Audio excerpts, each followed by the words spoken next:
Olá, estamos aqui em mais uma edição do podcast Face a Face e hoje nós vamos receber uma amiga, a doutora Alane Silva, que é enfermeira de formação e é responsável pelo setor de biossegurança e esterilização do Departamento de Odontologia da UFRN. Antes da gente começar, lembre-se de se inscrever no canal, ative o sininho aqui de notificação para receber o conteúdo atualizado que é lançado toda segunda-feira aqui no nosso canal do YouTube. Alane, bom dia. Bom dia, obrigada, doutor Sandro, pelo convite. Maravilha. Alane, me conta uma coisa.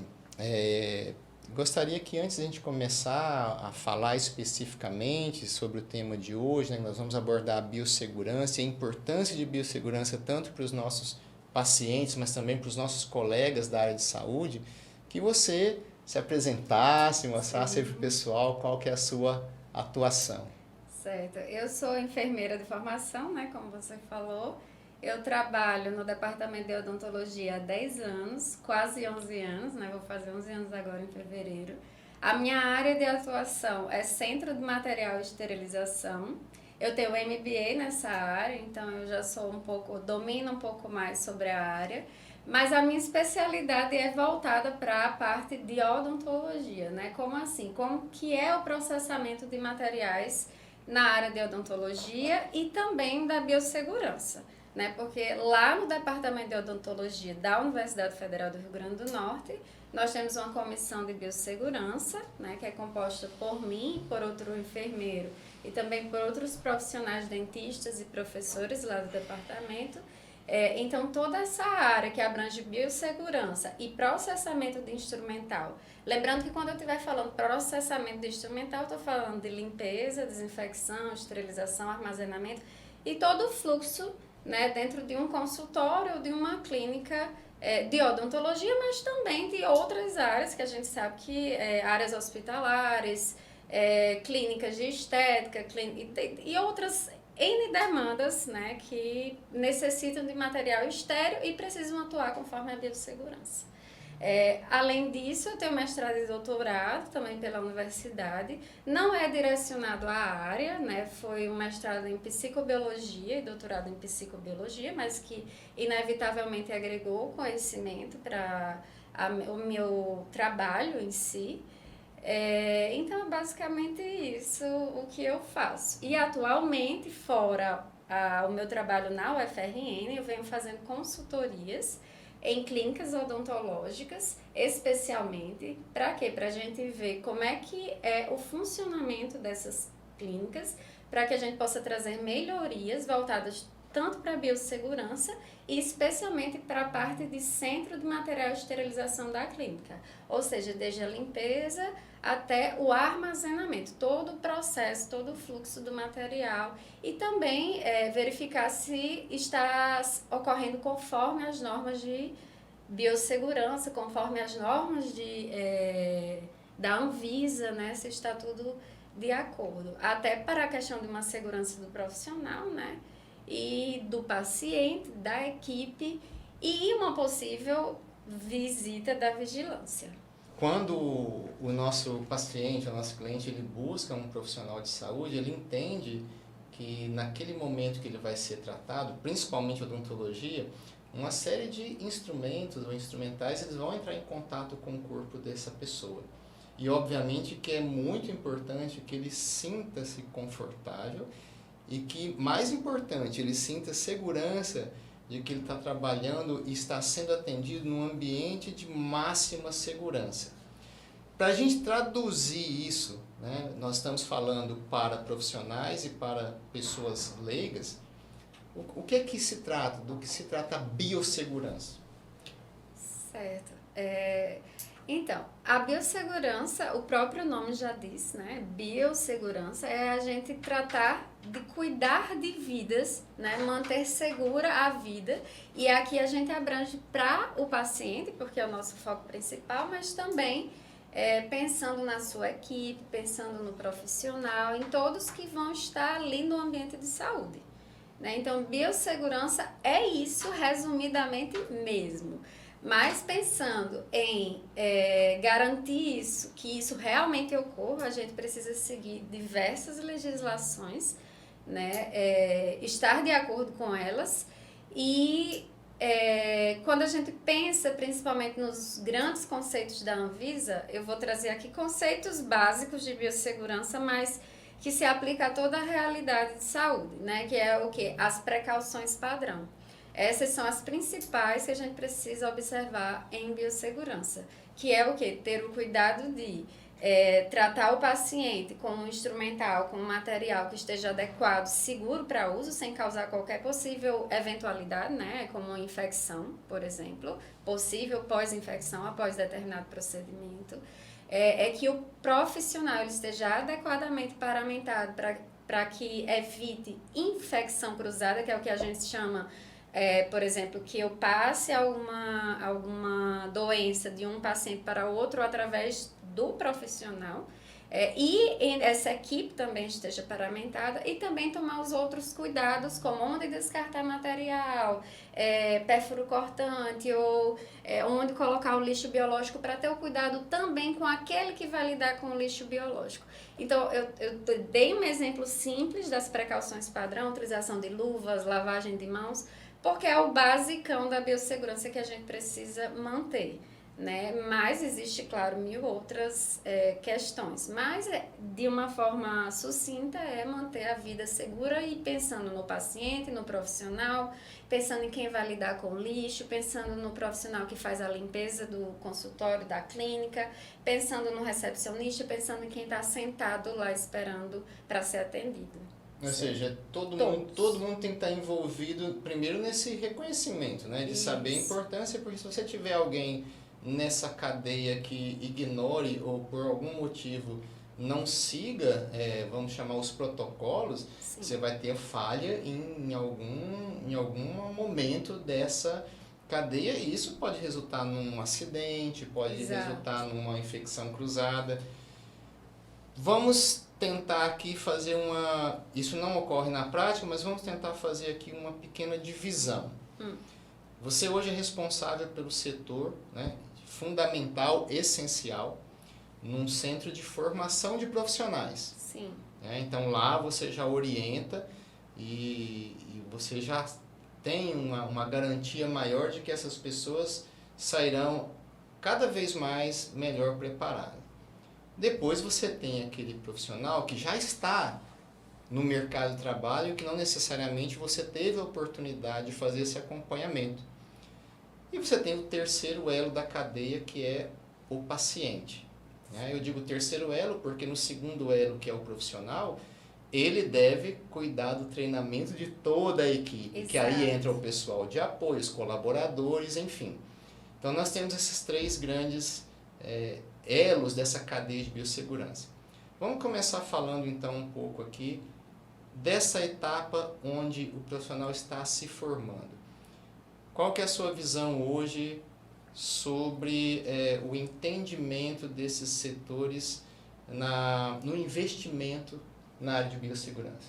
Isso especificamente na odontologia, né?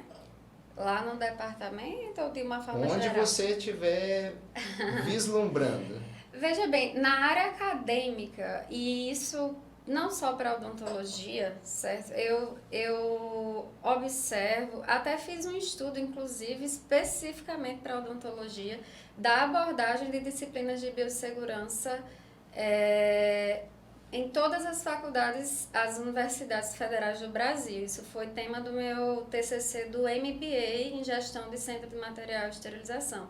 Então, é mínima a abordagem de disciplinas obrigatórias, né? O que se vê são disciplinas optativas. Então, eu sinto uma falha, né, na formação desses profissionais. Falando aqui em odontologia com mais propriedade, porque eu fiz o estudo, mas, por exemplo, na própria enfermagem, que é a minha formação, existe hoje um abaixo-assinado pela SOBEC, que é uma sociedade de enfermeiros de CME, pedindo mudanças nas grades curriculares para aumentar a carga horária de abordagem de CME, que é Centro de Material de Esterilização. Então, na minha formação, é muito pouco. Veja, e a gente que é formado para tratar com Centro de Material de Esterilização, mas eu tive que fazer uma especialização, né, muito pouco. E em outras áreas que trabalham diretamente com isso, aí a gente cita a odontologia especificamente porque trabalha realmente diretamente com isso, mas temos também medicina, por exemplo, é menor ainda. Né? Então, assim, hoje a vivência que eu tenho é que, em termos de grade curricular, é falho. Né? O que a gente tenta é trazer na prática, em algumas disciplinas, principalmente no início da graduação, que foquem na biossegurança. O que a gente precisa é que isso se perpetue até o final dos cursos. Porém, às vezes a gente vê que não é bem o que acontece, porque como há essa falha na grade curricular, então não tem esse estímulo contínuo, digamos assim. Então acaba que às vezes o aluno vai finalizar o curso e não manteve aquele comportamento que ele tinha no início do curso, quando ele viu a biossegurança como disciplina inicial, ou pelo menos parte integrante de uma ementa de determinada disciplina. Né? Então, na nossa vivência, a gente treina como é que deve ser todo o processo durante o atendimento de uma clínica, a gente mostra como é que é o funcionamento do centro de material de esterilização, mas o profissional dentista, cirurgião dentista, e isso eu tenho certeza que o que eu estou falando aqui não é em vão, praticamente todos saem sem saber como funciona realmente um CME. Como é que deve ser o processo de esterilização de forma adequada. Por quê? Porque mesmo que a gente fale, eles não tiveram contato com um autoclave direto. Isso eu não sei todas as universidades, né? Cada uma tem um CME de forma diferente.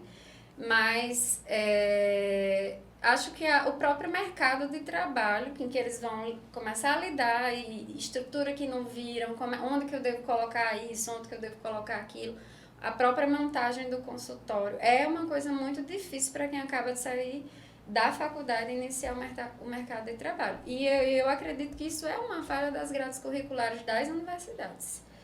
Onde é que você observa que está a resistência, então, de implementar essa mudança? Quer dizer, de dar mais atenção nisso desde o início ali da formação do profissional, independente do curso que ele está fazendo? É justamente disciplinas que trabalhem o profissional para o mercado de trabalho, que foquem no mercado de trabalho.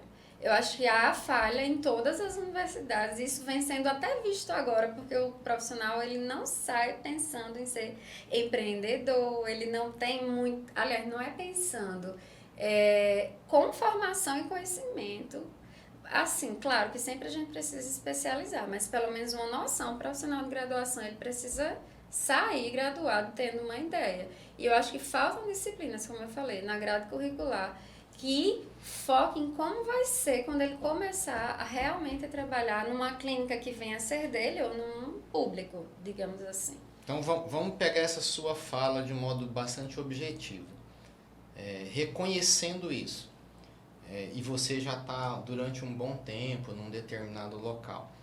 Eu acredito que você tenha feito propostas, né, de fazer essas implementações. A pergunta é nesse sentido, onde é que está essa resistência? Porque nós entendemos a importância. Nós, que eu digo, você, eu, muita gente entende essa importância. Mas por alguma razão, ele ainda não recebeu a devida atenção nessa primeira etapa, que é uma etapa ainda lá da formação. É falta de espaço no currículo, é falta de um entendimento talvez maior da necessidade, é falta de estrutura física para poder ter esse momento. Como é que você interpreta isso?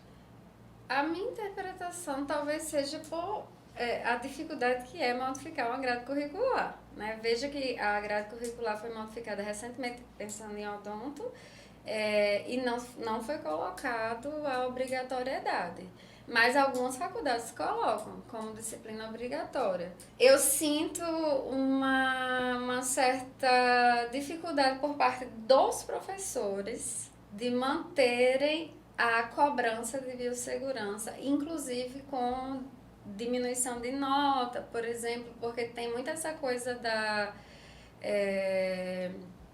de que pode De que pode... Fazer uma coisa e não ser devidamente cobrado por isso. Isso, é porque a cobrança hoje em dia, especialmente quando se trata de nota, até houveram reuniões já relacionadas a isso, pode gerar uma questão mais humana. E aí querem a forma de cobrar que seja de outro jeito e não com pontuação.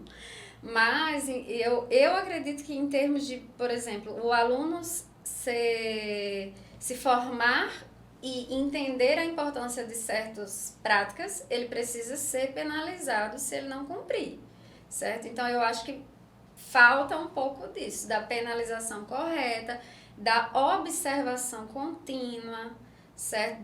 Do início ao fim do curso, né? E que isso seja uma conversa integral entre todos, unificada entre todos os professores, ou seja, que todos falem uma língua só. E não que um ache que é de um jeito, outro ache que é de outro. Então, acho que falta a unificação, que todos falem a mesma língua. Entendi.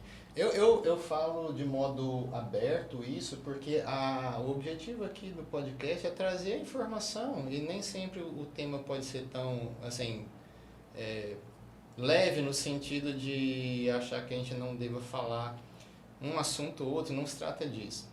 Bom, eu fiz graduação na década de 90 e eu me lembro claramente, e se tiver algum colega aqui me ouvindo, que seja meu contemporâneo, vai lembrar disso.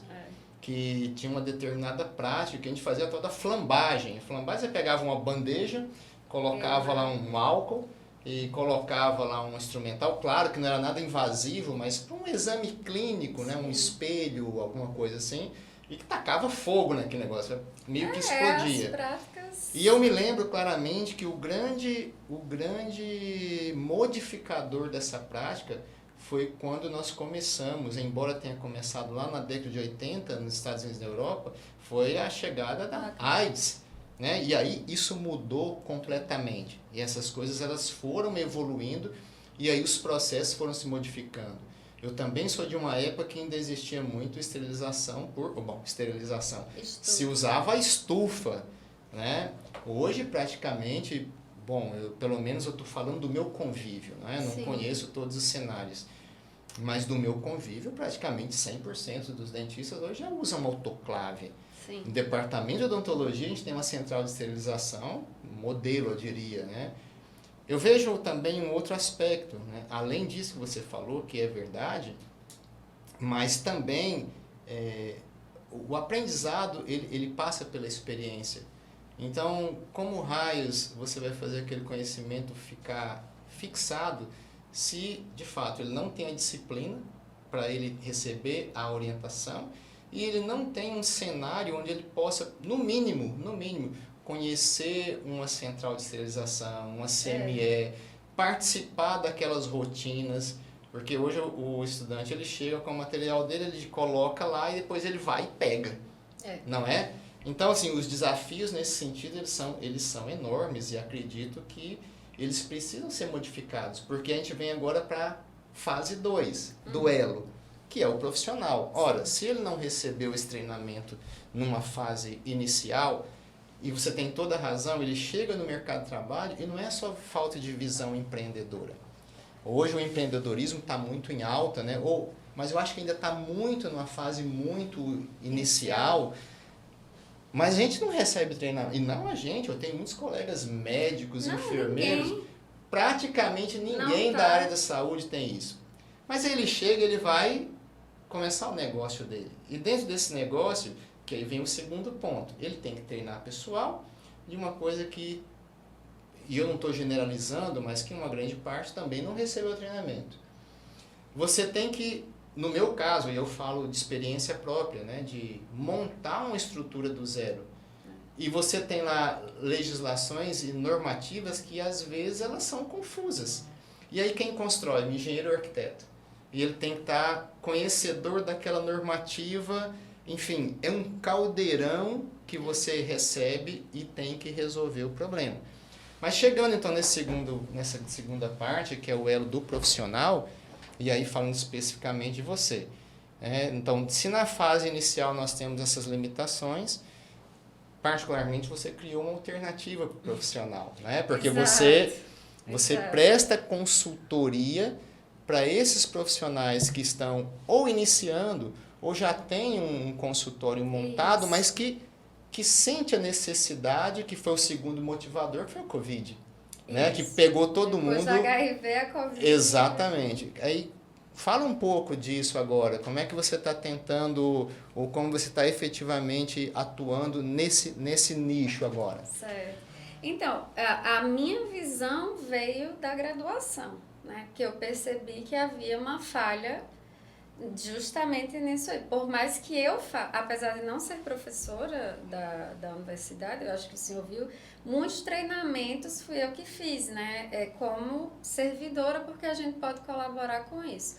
Então, a gente faz diversos treinamentos, mas são coisas pontuais, que não se perpetuam durante toda a graduação, né? São capacitações, coisas bem pontuais. Então, como não eu vi essa falha, né, no sentido de o profissional formado ele não ter muita noção do CME, eles até fazem uma visita ao CME, mas veja o que é uma visita diante de um curso e diante de uma vivência profissional posteriormente, né? E também, como você falou, as legislações são confusas, isso é evidente, né? Elas são muito confusas, a própria vigilância sabe disso. Né? Por isso que a gente tem que extrair das legislações o que é aplicável, né? Porque muitas coisas realmente não são aplicáveis, e todos sabem disso. É tanto que muitas dessas legislações estão em possíveis revisões, né? Para sair possíveis revisões, mas sempre vai ter uma ou outra questão que a gente ainda vai ter dúvida. Sim. Né? Então, a partir dessa visão de necessidade foi que eu iniciei a consultoria. Na verdade, eu iniciei por convite. Eu não fazia esse trabalho como hoje eu faço. Eu iniciei por convite de uma professora que trabalha lá na Odonto, sabia do meu trabalho, e tinha uma colega que precisava de uma orientação para a reorganização da clínica. Né? Então, foi assim que eu comecei. Achei bem interessante o trabalho e foi um projeto que iniciou com reforma. Então, assim, deu para fazer a orientação de uma forma melhor, porque ela ainda ia fazer modificações à base de reforma, né? E aí ficou jóia. Então, o meu trabalho é voltado para orientar desde a parte estrutural, se for o caso, que foi o caso aí, até a parte de reorganização, tanto do CME, do Centro de Material de Esterilização. Para quem não conhece essa sigla, né? Porque é uma sigla que nem todo mundo conhece. Quando a gente está falando de CME, trata-se do processamento de qualquer artigo para a saúde, ou seja, a limpeza, a desinfecção ou a limpeza e a esterilização, até o armazenamento e o uso. Né? Então, é todo o fluxo do material, a gente está tratando de CME em si. Então, toda consultório odontológico tem o seu CME, toda clínica de endoscopia tem o seu CME, enfim. Toda área que trabalha com esterilização, ele vai ter o seu CME, claro. Vai depender do tamanho, vai depender de N fatores. Então, eu primeiro identifico como que está sendo esse trabalho, como é que está sendo a rotina, o fluxo, para que eu possa trazer sugestões, né? Se não for possível reformas, por exemplo, a gente pode sugerir reorganização, porque tudo é possível, né? Principalmente na odonto, em que existe uma legislação específica que permite com que certas divisões em CME, elas não necessariamente tenham que ser como a gente vê em hospital, por exemplo. A vigilância, ela entende isso, né?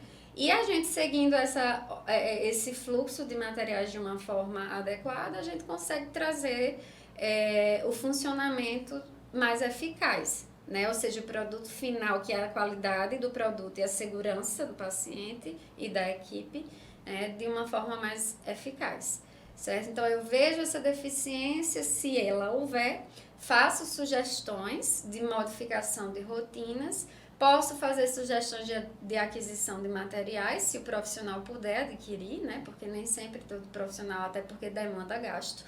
Mas deixo a lista lá para que quando ele puder, ele saiba que ele precisa de determinado material. E aí, então, eu parto para a construção dos protocolos operacionais padrão, né? Que seria o quê? A gente padronizar toda a rotina do consultório da clínica para que todo mundo fale a mesma língua. Né? Então, eu tenho um protocolo que regras ou passos precisam ser seguidos, e eu tenho um profissional auxiliar de saúde bucal, o técnico de saúde bucal, que ele não mais vai dizer, mas eu vi em um lugar que precisa ser feito desse jeito, mas eu vi em outro lugar que precisa ser feito desse outro jeito. Não, a gente tem um protocolo que diz como deve ser feito, e a gente faz com que todo mundo tenha uma mesma língua e faça do mesmo jeito. Essa é a ideia mais legal de construir protocolos, né? E depois disso também vai depender da demanda da equipe, do profissional, eu posso treinar a equipe, né? E aí a gente faz um momento de capacitação, certo? Agora, essa consultoria, ela é flexível. Tudo depende da demanda do profissional, da equipe, ou da clínica, ou do consultório, tudo é flexível. Ou eu posso fazer só protocolos, sem fazer o treinamento, ou eu posso só direcionar o profissional a realizar os protocolos, ou posso fazer só a visita, então tudo é flexível. Certo? Então, nesse aspecto eu vou dar meu testemunho pessoal, né? Por favor. Em 2021, né? Em 2021 nós iniciamos, né, um empreendimento novo, a gente mudou de clínica, a gente construiu a Natura Odontologia lá no Manhattan, e uma preocupação minha sempre foi essa, de fato, até porque na minha área de formação, que é a cirurgia bucomaxilofacial, a cirurgia sempre foi mais, vamos chamar assim, mais conectada com essa necessidade da biossegurança, e eu fiz questão e lhe convidei à época, e você fez um trabalho fantástico, porque nós não só você fez, de fato, o diagnóstico, você fez os protocolos, você deu orientação e treinamento para os colaboradores e uma revisão com os dentistas, que eu fiz questão que os dentistas participassem, porque não adianta, bom, na minha visão, você vai lá e dá o treinamento para o funcionário, para o colaborador, ok, mas ele mesmo tem, às vezes, uma formação até mais deficiente que a nossa. Então, se o dentista não estiver lá para ajudar e para entender, na hora que tiver uma necessidade, ele vai recorrer a quem? Né? Então, e foi assim, foi fabuloso, né? Porque você passou um tempo lá dentro e hoje, de fato, nós seguimos, eu fiquei responsável por essa área lá. Toda semana eu faço a vistoria dos protocolos na manutenção e foi essencial. E para que eu falo isso? Para que o nosso paciente ele tenha absoluta confiança de que está sendo atendido num lugar que a saúde dele está sendo preservada. Né? A gente não faz concessão zero para biossegurança. Eu me lembro que a gente estava conversando, você até me falou um dia, vou deixar aqui o protocolo tudo bacana. Eu falei, não quero que você deixe só bacana.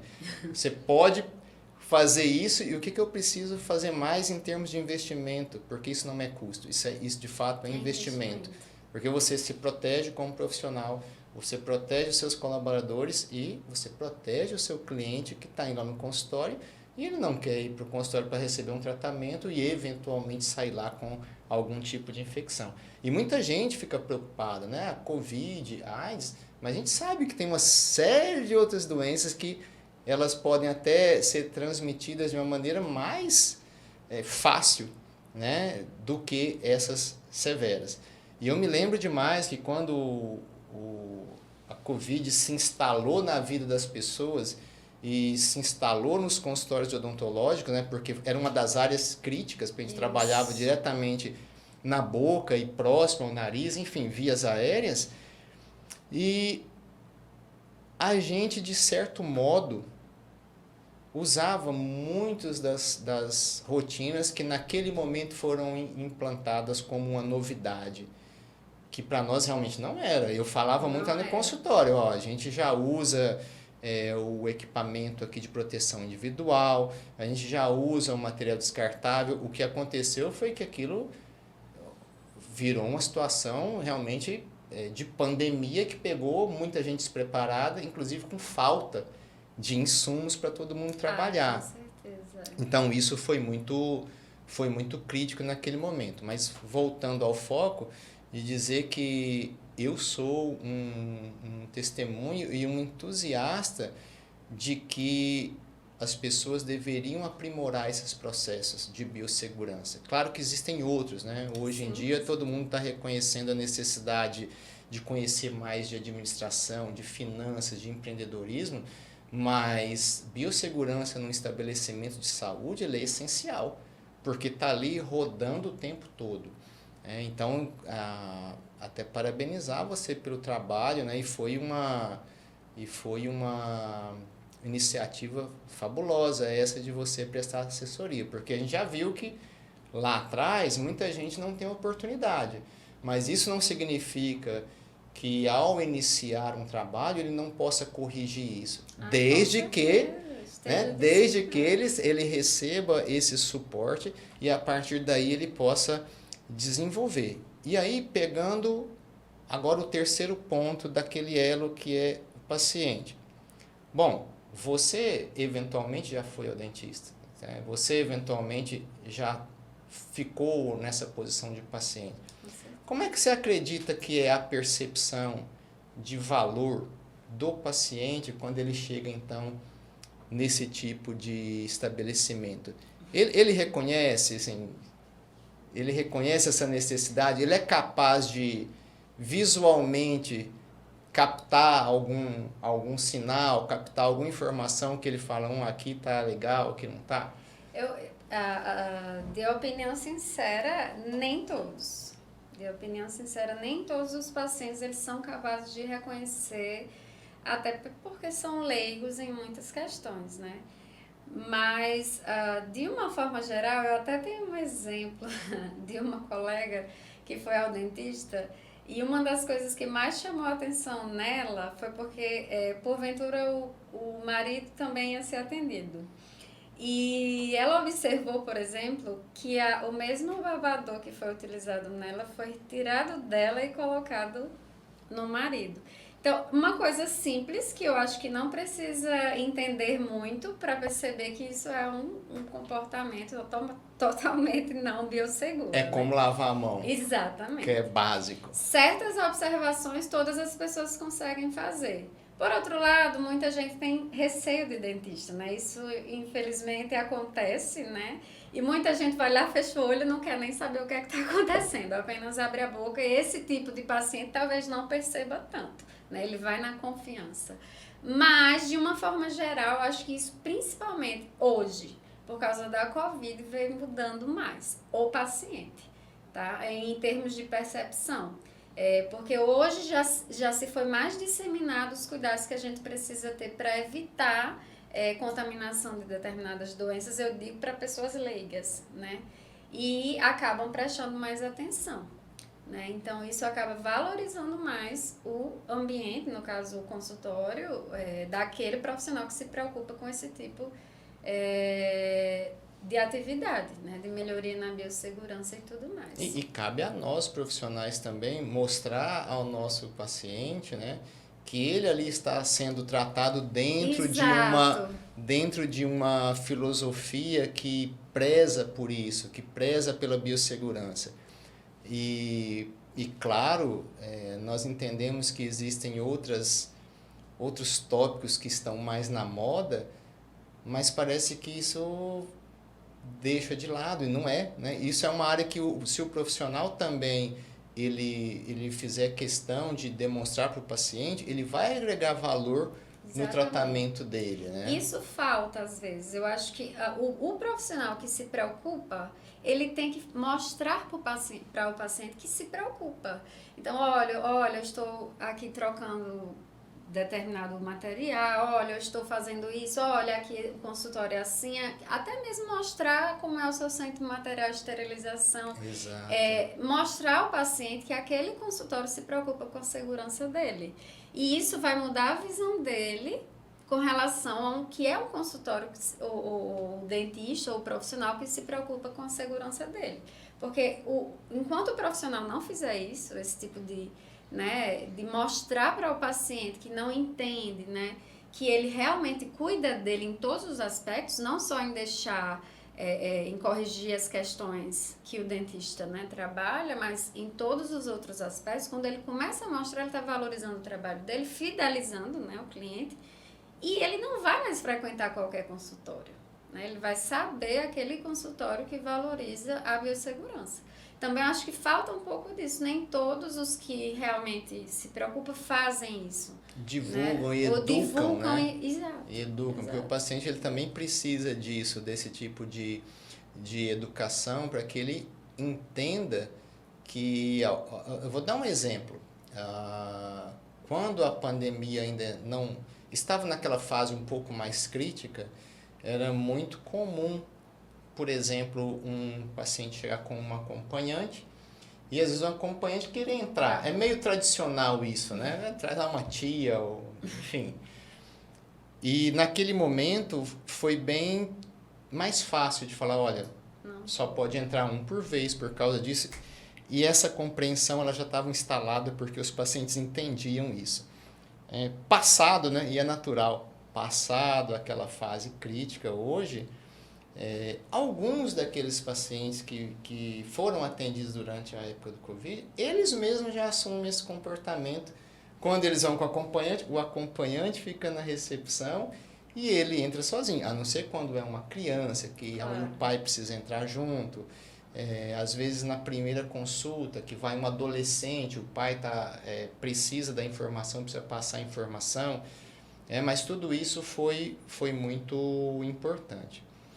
Então, acho que a gente conseguiu aqui mostrar para todo mundo que é um desafio, porque nós temos três pontos aí importantes que nós precisamos ter: educação e treinamento continuado. Mas, por outro lado, eu também faço uma observação dentro dessa lógica que você mencionou. Um dos desafios que o profissional tem, mesmo quando ele adequa toda a sua estrutura e sua rotina, e isso é importante para o profissional e para o paciente que eles saiam, né? A gente precisa da vistoria da vigilância sanitária, né? Porque a vigilância sanitária ele age como, vamos chamar assim, o órgão que ele inspeciona, ele regula e ele dá o ok, é o alvará, né? Como a gente tem em outros cenários.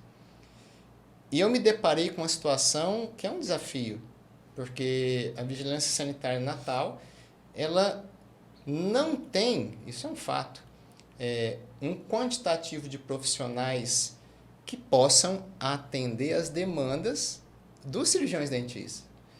Eu não sei, eu não tenho esse número, mas eu imagino que a vigilância deva receber lá por mês ou por semana uma quantidade de solicitação de inspeção e eles não têm funcionário. Aí veja, você também conhece muito essa área. Qual que é essa visão do outro lado, do poder público, de não aumentar esse quantitativo? Porque eu vou lá e faço tudo certo. E aí eu solicito alvará. E às vezes demora 1, 2, 3, 4, 5 meses para a pessoa fazer uma inspeção. E aí?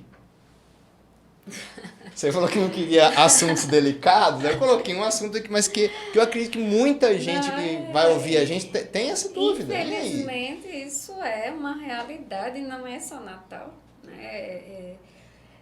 Bom, o que eu observo é que, infelizmente, a vigilância só chega através de denúncia ou algo extremo, né? Eu digo, não estou falando de alvará, estou falando de uma visita... Uma inspeção de rotina. Infelizmente, hoje, diante do quantitativo, o que acontece, em maior parte, é isso. Mas a questão do alvará realmente demora mais do que eu deveria, né? E, assim, é uma questão de falta mesmo de profissional. Não sei se também interesse, enfim, uma série de questões que eu nem vou saber lhe responder ao certo. Claro, nem a gente sabe. A gente também fica nessa dúvida, porque assim, eu eu implemento aquela mudança, aquele protocolo que está com base em legislação e muito além da legislação dentro de uma ética de trabalho. Ou seja, eu tratar do meu paciente mantendo biossegurança, é um comportamento ético, de evitar que ele eventualmente venha se contaminar, ou um colaborador, ou eu mesmo me contaminar, né, com a doença infecto-contagiosa que ela é contraída durante um atendimento. Felizmente isso é raro, mas acontece.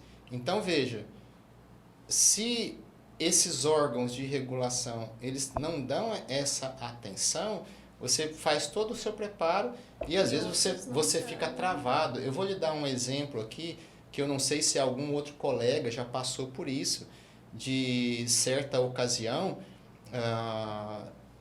você ser impedido de fechar uma oportunidade de um contrato de trabalho, porque a contratante exigiu o alvará da vigilância sanitária, e por mais que você vá, que você peça, que você dê entrada, demora meses. E você, inclusive, perde uma oportunidade de financeira do trabalho, porque aquele alvará não está disponível.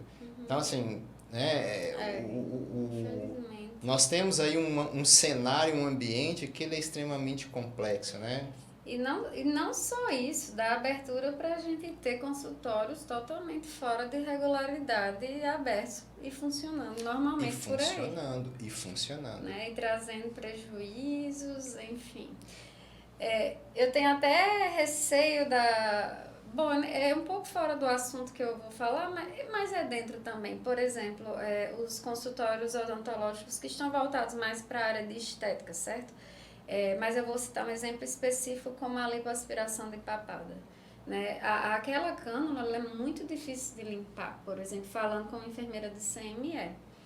E se esses profissionais que fazem esse tipo de procedimento, por exemplo, não seguirem o correto processamento de instrumental com esse tipo de material, o risco de infecção é alto. E isso, assim, ainda não vimos porque é algo novo na área, eu digo, pensando em processar essa cânula a nível de consultório.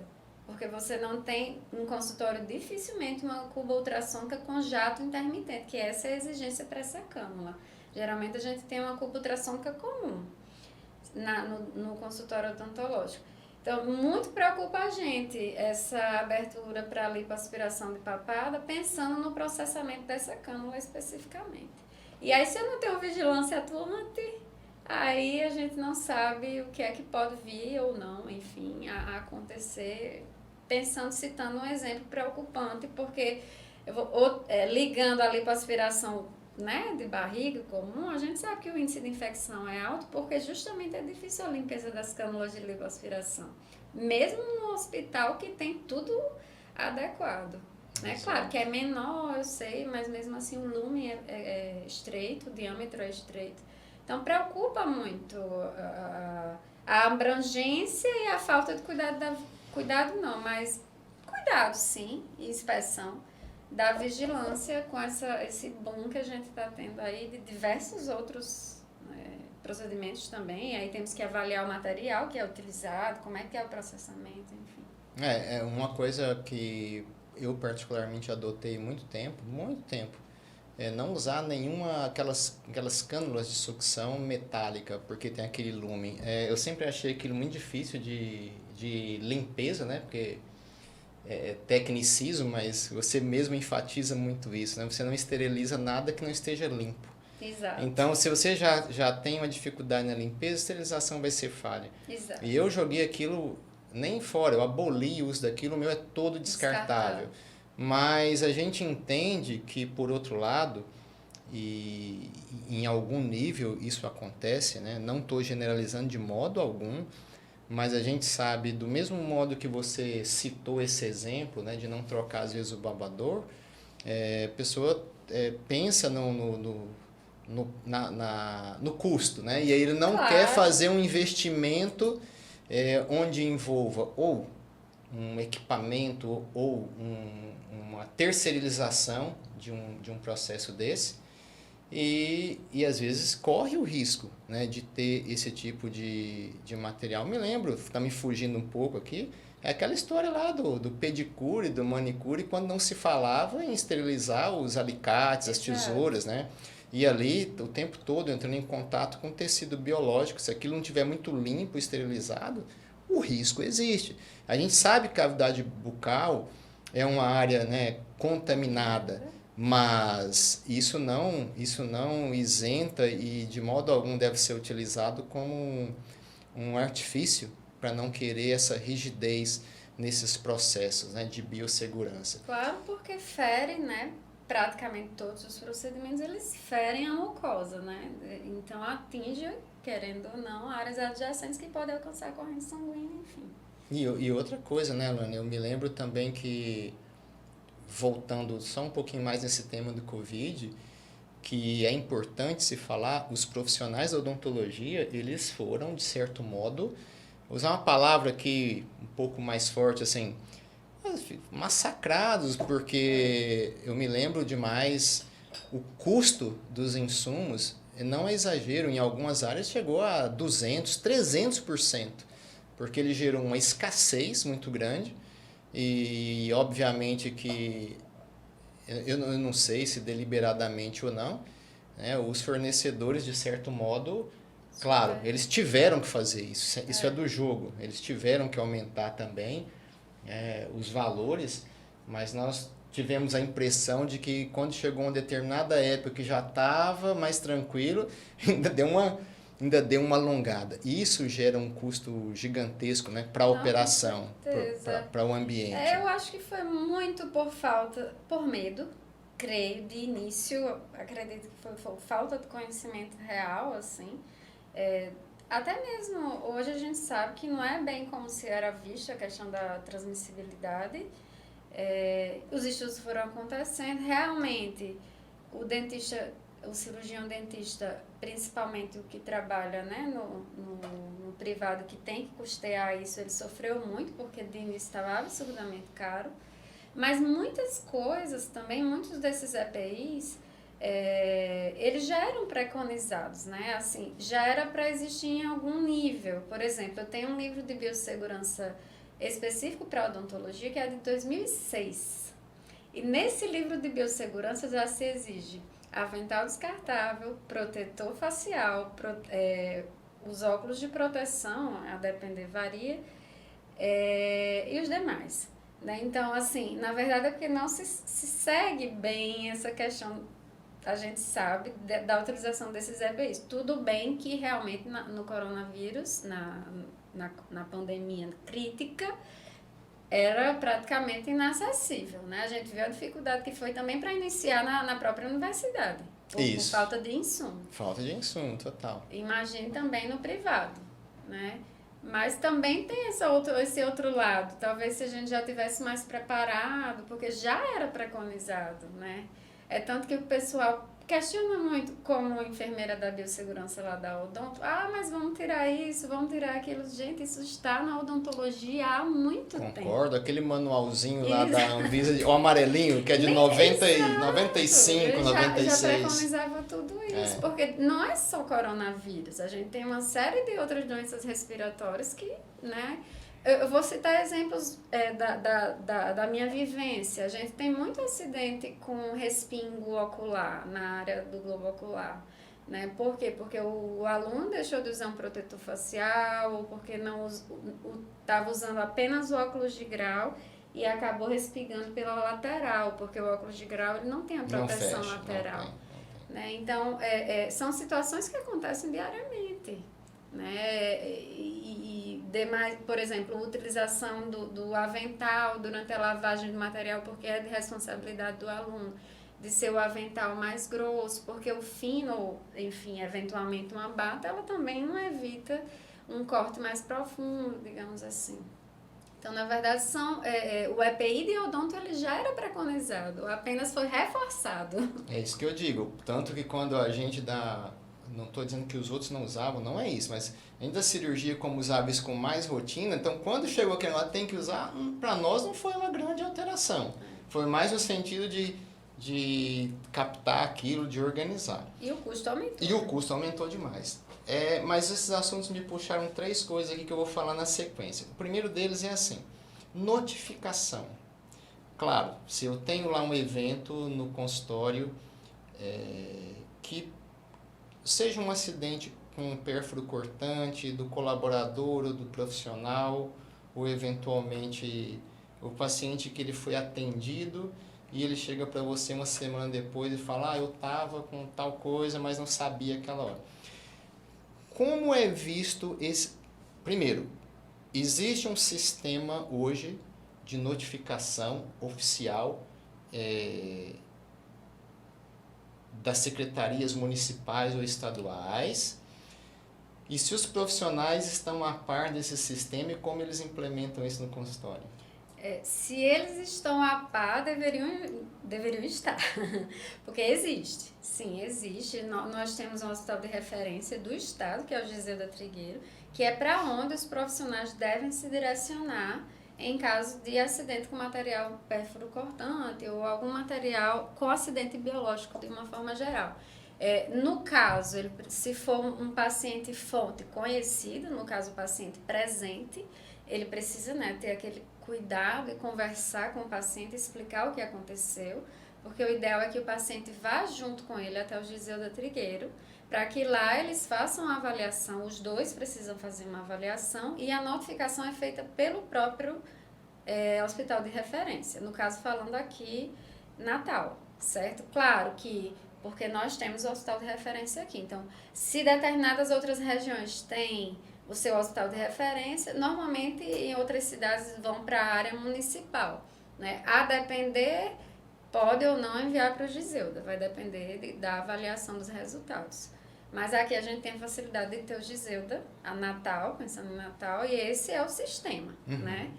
Em caso de paciente fonte não conhecido, ou, por exemplo, você não quer ir atrás do paciente, digamos, o paciente já foi embora, terminou o atendimento e aí vai partir para limpeza do material, lavagem do instrumental. E durante aquela lavagem, um profissional se cortou, né? E estava visualmente com sangue e tudo. Existe uma série de avaliações que precisam ser feitas por um profissional capacitado e como normalmente é alguém médico ou alguém da enfermagem que foi treinado para isso, é interessante que mesmo assim vá ao hospital para ver a necessidade de iniciar uma medicação, né? Pós-exposição a acidente, coquetel, enfim, o que for necessário. No caso do paciente fonte já ter ido, você não quiser ir, enfim, atrás desse paciente, porque ele precisa fazer testes sorológicos também. Claro. Né? Mas nesse caso de não haver o paciente, imediatamente o profissional ele vai iniciar a profilaxia, né? Que seria prevenir uma possível acometimento de alguma doença. E ter também os profissionais dentro daquele programa de imunização, né, que é feito de modo periódico. Isso também é outra questão que precisa ser cobrada pelo o profissional do consultório responsável, que é a imunização de todos os seus profissionais. Maravilha. Anne, um tópico aqui muito que eu sei que gera um certo desconforto. A gente vê muito hoje, né, de novo, na mídia social, porque a mídia social hoje é o canal. A gente vê muito o pessoal usando, né, por exemplo, aqueles... vamos chamar as vestimentas personalizadas. Sim. E uma coisa que chama muita atenção, o próprio gorro, né, tem lá uma logomarca, um negócio. Sim. Como é que você vê isso e do ponto de vista prático? Quer dizer, a gente falou aqui o tempo todo da necessidade de usar protocolos, barreiras adequadas, que o material descartável é um grande fator que contribui para evitar esse tipo de coisa. E você vê hoje um monte de gente usando, vamos chamar assim, vestimentas de um modo geral, que foge disso aí. Então... Pode usar? Não pode? Então, depende, tudo depende, né? Por quê? Porque, por exemplo, numa realidade hospitalar, né, a gente vê que no centro cirúrgico, ou até mesmo no próprio hospital, o pessoal usa o que a gente chama de roupa privativa. Por que privativa? Porque só usa naquele ambiente. Esses ambientes possuem lavanderias hospitalares. Então, quando finaliza o turno, eles retiram a vestimenta e envia para a lavanderia para que haja o processo de lavagem, conforme deve ser em hospital, porque também tem protocolo em lavanderias hospitalares, para que então venha a ser utilizado de novo. Isso a gente está falando de uma realidade de enfermaria, uma realidade também de centro cirúrgico, principalmente no caso, né? O CME também.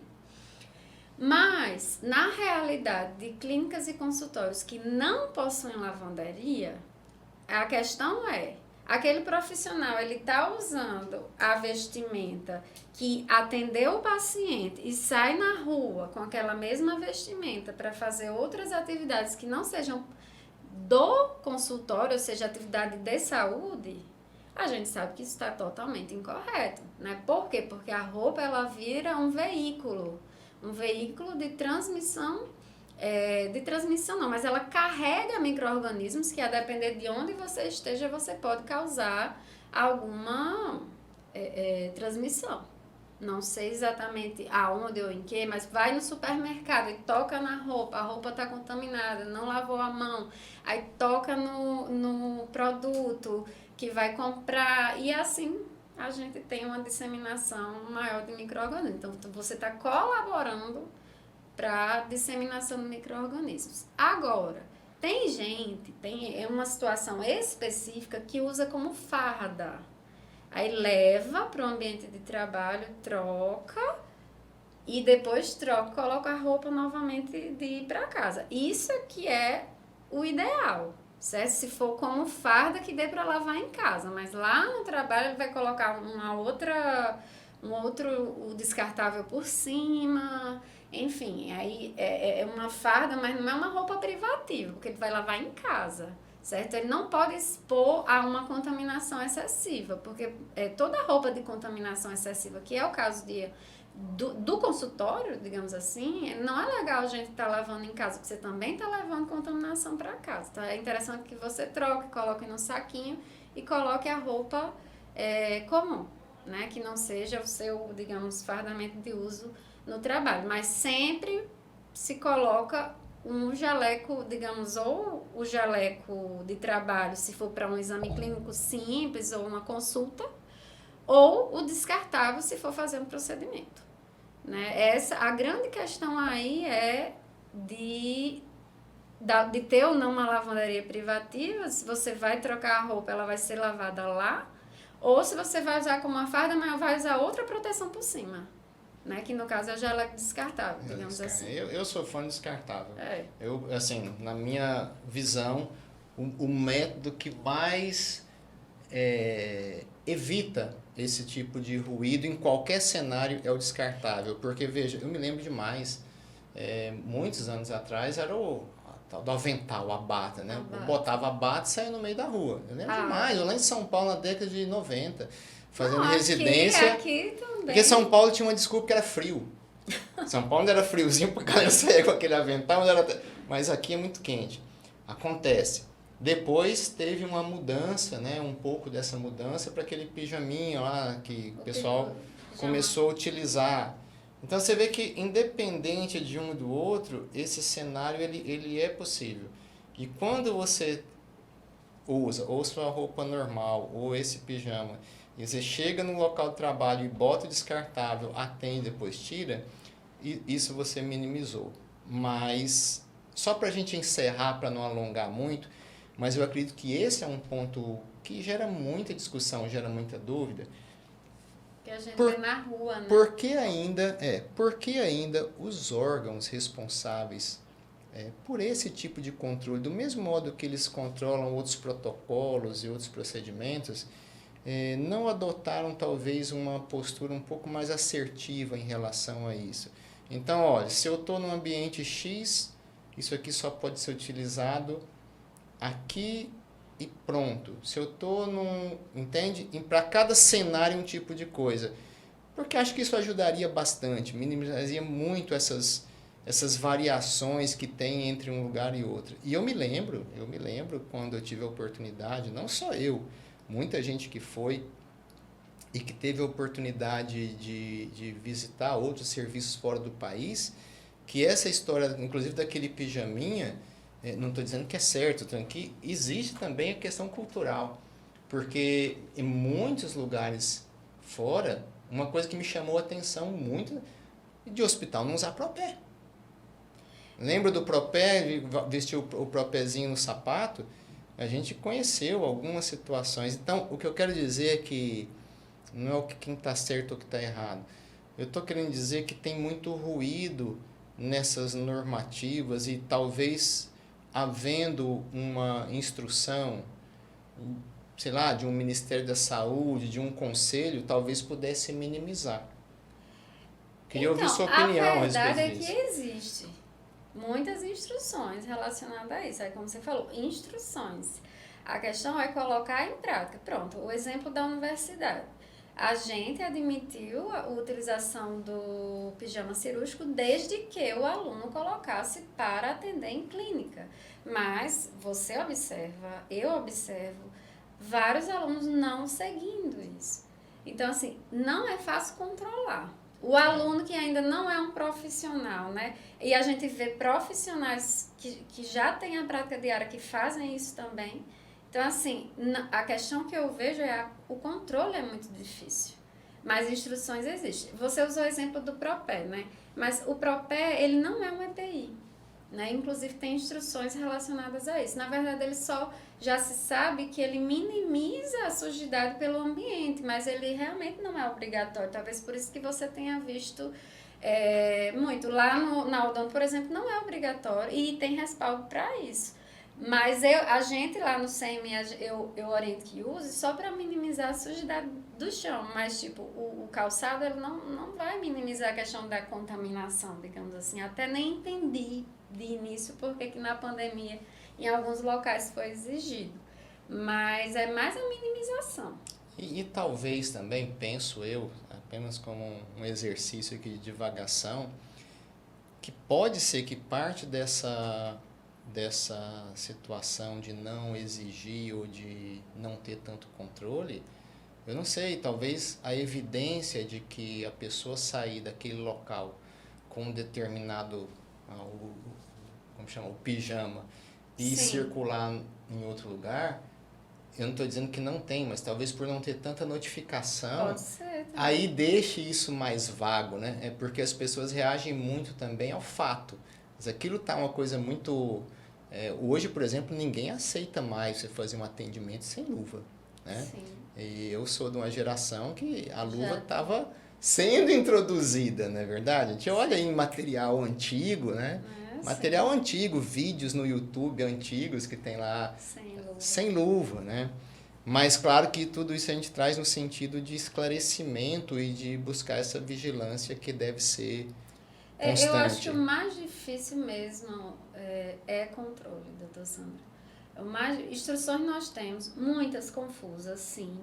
Temos resoluções que precisam ser atualizadas, estão muito antigas, e isso deixa o profissional desorientado, principalmente quando vai montar consultório, quando você citou isso no início, isso é fato.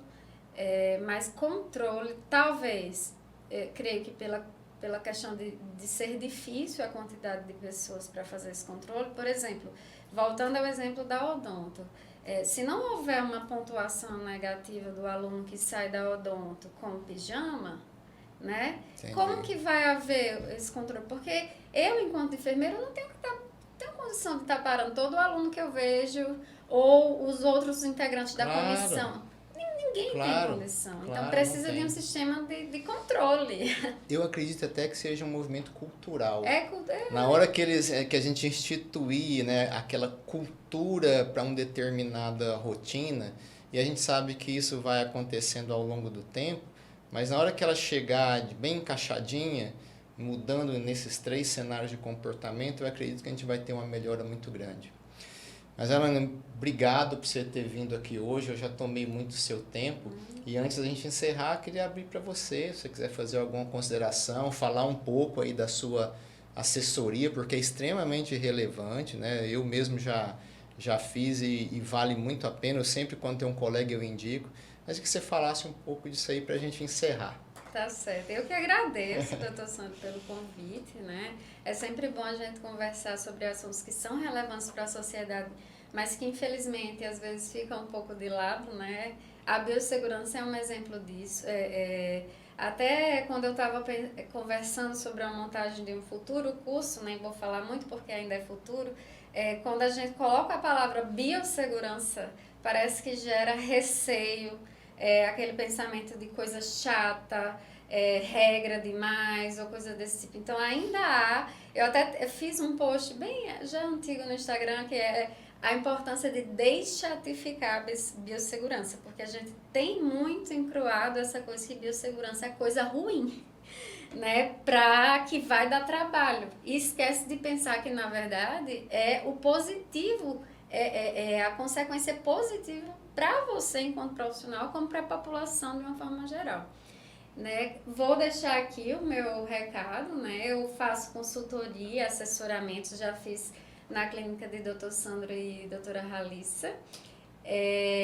Faço em clínicas odontológicas essa parte de consultoria, desde a análise, diagnóstico inicial, para que eu possa propor, se necessário, mudanças, né? Sugestões de aquisições, trabalho com visitas, né? Faço algumas visitas para que a gente possa, inclusive, reorganizar o ambiente de trabalho, elaboração de protocolos operacionais padrão e a aplicabilidade desses protocolos, né?